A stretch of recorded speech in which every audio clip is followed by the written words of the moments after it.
Hello, passionate Manchester City supporters. Today we bring you the latest and most important news about the club we all love.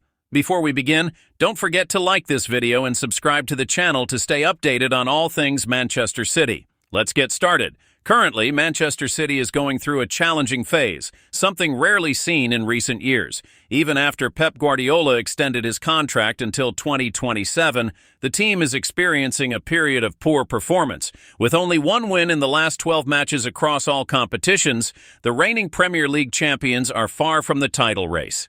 This string of negative results has sparked speculation about Guardiola's future and what is needed to bring the team back to its peak. Meanwhile, in stark contrast, Liverpool seems to have found new life under their new manager, Arlott, who replaced Jurgen Klopp.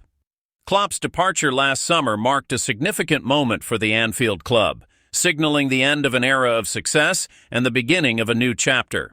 Jurgen Klopp, a coach renowned for his deep connection with Liverpool, recently shared reflections that may resonate with Guardiola during this period. Upon leaving Liverpool, Klopp revealed that his decision was driven by a sense of burnout. In his farewell statement, he said, "I absolutely love everything about this club, the city, the fans, the team, and the staff, but I realized I was running out of energy, something essential to continue in such a demanding role."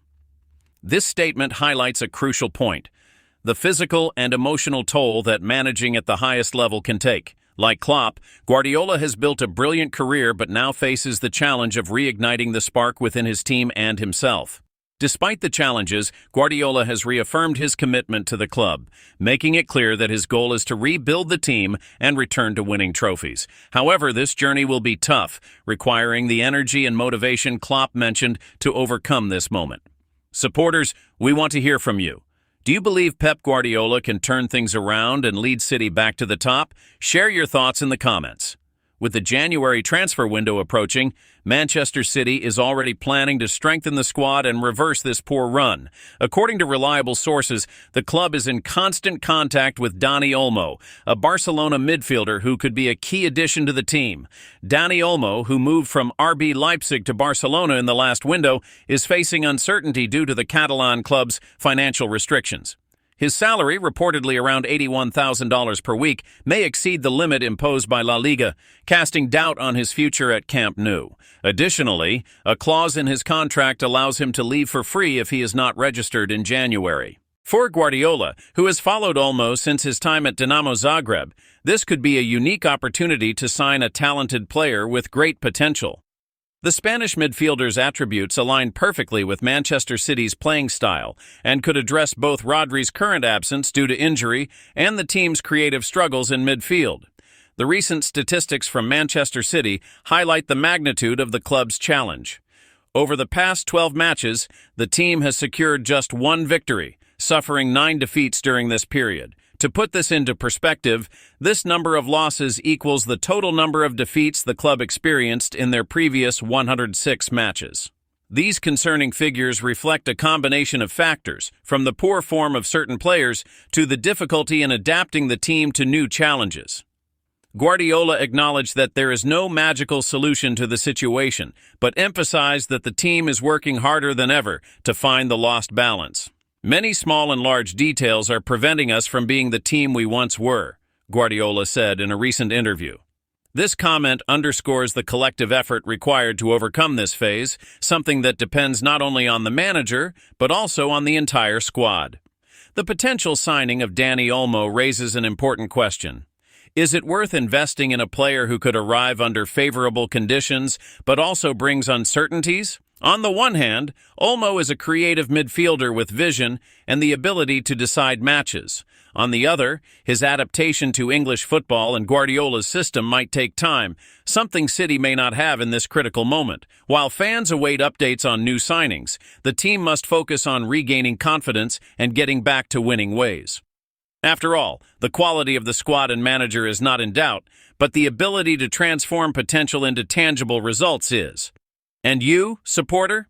Do you think Donnie Olmo would be a good addition to Manchester City, or should the club look for other options? Share your opinion in the comments and join the conversation. The current situation demands that Manchester City find creative and efficient ways to return to winning ways.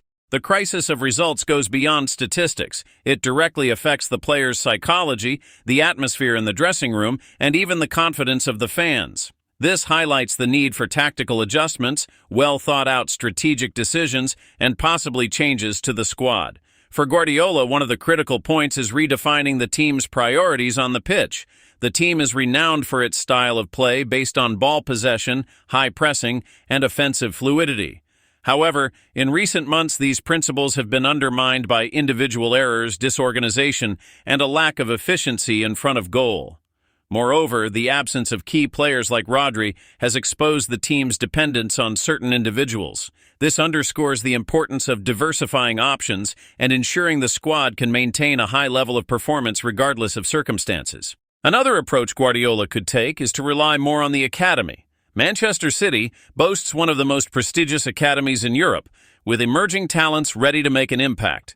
Young players can bring energy, motivation, and fresh ideas to a squad that seems to need renewal. In times of crisis, fan support is more important than ever. The Etihad Stadium, known as one of the most vibrant venues in English football, needs to become a true fortress once again. The connection between the team and its supporters has been a driving force behind Manchester City's success over the years. In difficult times, this bond must be strengthened. Chants of encouragement, consistent attendance at matches, and messages of support on social media may seem like small gestures but make a significant difference in motivating players and reigniting the fighting spirit within the squad. On the other hand, it's natural for fans to demand answers from the club. After all, the level of excellence established in recent seasons has raised expectations to extraordinary heights. Therefore, it's essential for Guardiola and the board to be transparent about their plans to overcome this phase. This includes being clear about possible signings, tactical adjustments, and realistic objectives for the remainder of the season. Regardless of the final outcome of this season, it is undeniable that Pep Guardiola has already left his mark on Manchester City and world football. Since arriving at the club in 2016, he has revolutionized the team's style of play, transforming it into a winning and trophy-laden machine. However, like any great manager, Guardiola also faces cycles of highs and lows. As with his time at Barcelona and Bayern Munich, he now needs to prove that he can overcome adversity and continue evolving. Klopp's experience at Liverpool can serve as an example for Guardiola. The German manager went through a rebuilding phase after disappointing seasons, but managed to restore Liverpool to the pinnacle of European football. Similarly, Guardiola has the tools, talent, and knowledge to guide City back to success. Moreover, Guardiola's commitment to honoring his contract until 2027 sends a clear message. He is prepared to face the challenges and continue writing his story at the club.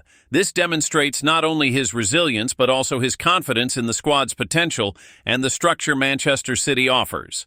With the transfer window approaching, Manchester City has the opportunity to address some of the issues that have been plaguing the team. Donnie Olmo is just one of the names being speculated, but he will certainly not be the only one. Defensive reinforcements could be a priority, given the number of goals conceded in recent matches. Additionally, bringing in a versatile forward could ease the pressure on players like Erling Haaland, who has been heavily relied upon as the team's main offensive reference. Manchester City's board could also explore players with Premier League experience who are already familiar with the league's intense rhythm. These signings would have an immediate impact, something crucial for a team seeking quick results. However, as Guardiola himself has pointed out on other occasions, money alone is not the solution. It's essential to find players who fit into the team's system and bring not only technical ability, but also a winning mentality.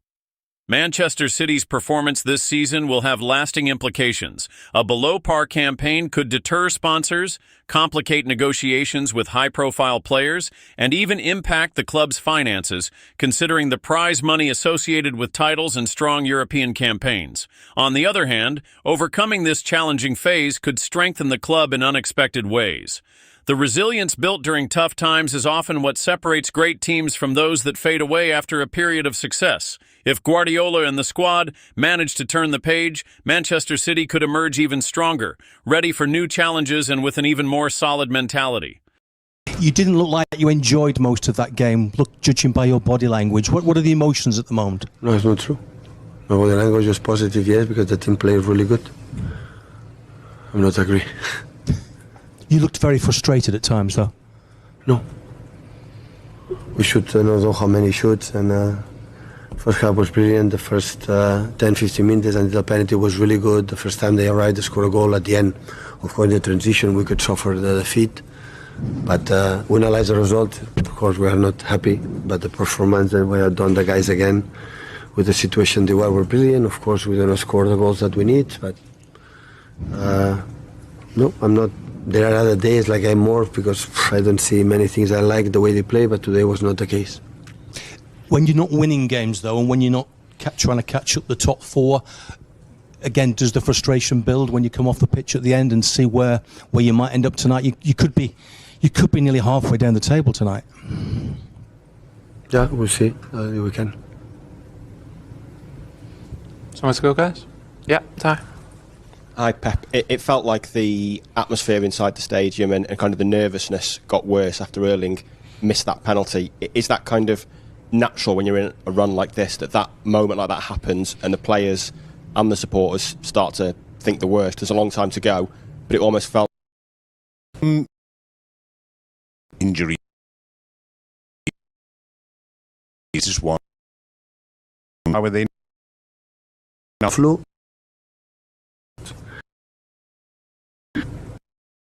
Feel something in muscular again, so I don't know the reason why. Ederson doesn't feel good, and yeah, the other ones are the same. Any more today? Any more problems today? No, we spoke with Nathan. Nathan make an incredible effort. Like I say, thank you so much, and I appreciate it for the effort they have done. Because he was in the verge for the recovery 3 weeks when he needs a little bit more, but the circumstances, the problems that we have, we make an effort, and I said, okay, when you feel the fatigue or feel tired, let us know. And the first part was controlled. The second half was more difficult for the fact that was more transitional games with Calvert Lewin and after Broja, so had to make an effort, and I said, what cannot happen is injured again, so because we have a game 3 more days later, and this is what I had to do. Rob? But, you just mentioned before about the players maybe needing to bounce back mentally from setbacks that happen within games. Obviously, we've seen them for so many years being able to do that, stay very calm, stay very patient. Do you sense, though, that maybe they're starting to doubt themselves just a tiny little bit because of what's happening results-wise, and then it's... No, I think we were very patient. I think we played not except the last 2 or 3 actions, like we make a crosses, and look what happened. Almost is a goal against.